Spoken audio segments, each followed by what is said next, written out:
Merci. Mesdames, Messieurs, il faut mettre en place aussi une politique de prévention tant attendue, notamment en faveur des comportements favorables à la santé, de l'enfant jusqu'à la personne âgée. Bien sûr, ce sera une des missions privilégiées de l'ICES, en soutien des autres opérateurs. Pour cela, il convient aussi de relever le financement lié à la prévention, au moins au niveau de l'Union européenne, soit passer de 2 à 3% de la dépense courante de santé, c'est-à-dire de 6 à 9 milliards sur 5 ans.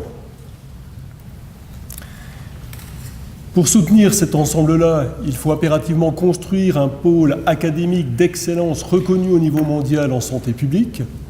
Ce pôle, bien sûr, est multidisciplinaire. Il aura la lourde mission de mettre en place un haut lieu de recherche en enseignement qui soit reconnu aussi au niveau mondial. Ce sera aussi le creuset des futurs experts sur les nouvelles technologies. Et on voit bien que l'originalité aussi de ce pôle d'excellence, c'est de lier à la fois l'enseignement et la recherche, mais aussi les nouvelles technologies, pour former ensemble aussi les nouveaux professionnels dont nous aurons besoin, dont nous avons besoin. Son statut pourrait être celui de la Fondation des instituts hospitalo-universitaires, IHU. Sa lourde mission concerne aussi la mise en place d'une formation en santé publique qui aille de l'école primaire jusqu'à nos professionnels de santé. Il pourrait être centré sur la prévention et la santé environnementale, mais aussi, on l'a vu, sur la notion de PDSA, mettre en place un programme national et régional de formation en amélioration continue de la qualité, c'est-à-dire permettre à chacun de se rendre compte des défis que sont liés à l'évolution des systèmes de santé et d'assurance maladie du XXIe siècle, mais permettre à chacun aussi de pouvoir être un acteur de la construction de ce nouveau système, de la refondation du système, en pouvant apporter sa pierre à l'édifice. Et pour ça, il faut impérativement lui permettre d'acquérir les bases de l'amélioration continue de la qualité par ce nouveau PACS.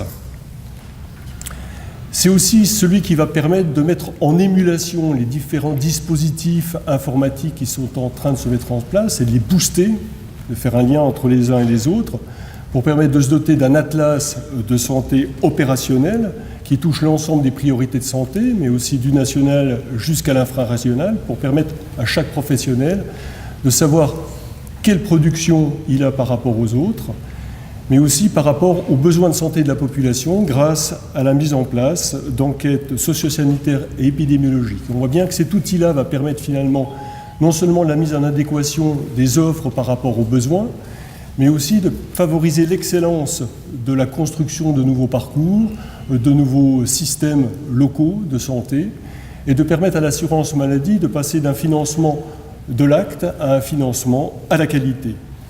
Le hub des données de santé viendra conforter cette dynamique-là, en intégrant aussi la production scientifique mondiale, favorisant ainsi la possibilité pour chacun, à travers un site public, d'avoir les meilleures informations pour prendre les meilleures décisions, non seulement en codécision pour sa santé, mais aussi en co-construction du système de santé et d'assurance maladie, que l'on soit individu, que l'on soit citoyen, professionnel ou décideur.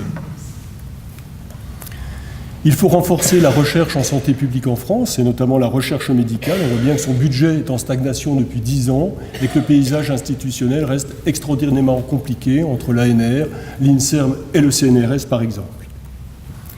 Donc ce que nous proposons, c'est une double évolution, c'est-à-dire une nouvelle ANR qui va fonctionner par projet réactif pour favoriser les innovations, qu'elles soient nationales, régionales ou venant de professionnels ou de chercheurs sur le terrain, avec une montée en puissance du budget qui pourrait passer sur 5 ans à 1,2 milliard d'euros. Ces réformes ont été déjà réussies dans d'autres pays desquels nous nous inspirons. Donc cette nouvelle agence régionale de santé va fonctionner par projet réactif, centré sur l'innovation dont on a besoin pour réussir la refondation de notre système de santé et d'assurance maladie. Elle va permettre une attractivité académique et alléger l'évaluation scientifique actuelle jugée peu efficace. Cette structuration de l'ANR peut se faire selon le modèle européen de l'European Research Council, qui permet notamment de mettre le pied à l'étrier à des jeunes chercheurs sur des projets de terrain, tels que par exemple ça a été souligné pour les soins ambulatoire. L'INSERM, quant à elle, pourrait être investie de l'amélioration de la gestion des personnels scientifiques, notamment pour éviter la précarité des carrières. Je vous remercie.